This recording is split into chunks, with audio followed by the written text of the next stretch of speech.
Install .NET Framework 4 or 4.6 in Windows Server 2016. I was trying to test our products to make sure that they are compatible with Windows Server 2016. And during some testing, I mistakenly thought that I can simply downgrade .NET Framework from 4.6 to 4. So I removed .NET 4.6 from roles and from IIS. Now, I can't install it back using installer, because it's part of OS, so it is asking me to enable it from role and features. And I can't start Server Manager to install role and features, because it needs .NET 4 at minimum.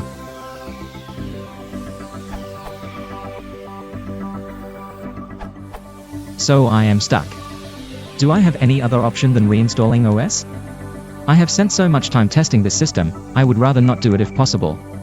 Update. I already tried .NET Installer for older Windows OS, but it didn't help.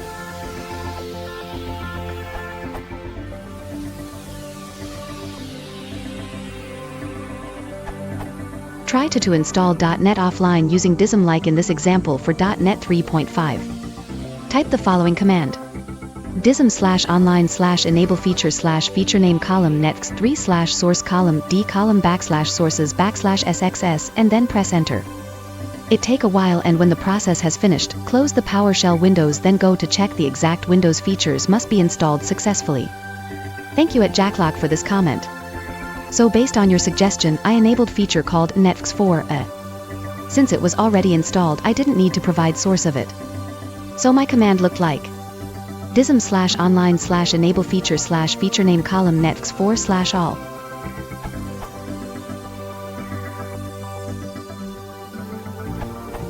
Thank you, Dude and Jacklock. Both of your answers helped me to fix this problem. My problem. On Windows Server 2016, the .NET Framework 4.6 had been inadvertently uninstalled from my system while trying to fix some issues with IIS. It was removed using the Server Manager is greater than remove roles and features. As a result, the PowerShell, Server Manager, and Event Viewer were no longer working. So I downloaded and installed the latest offline version of the .NET Framework 4.7 from Microsoft using the installer. However, it did not fix the problem when installed by clicking on the installer. Solution. To fix the problem, I had to install it from the command line using the OR switch.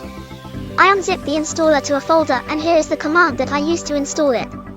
In the last argument in quotes is the path to the installer, which will need to be modified based on where you have the installer unzipped.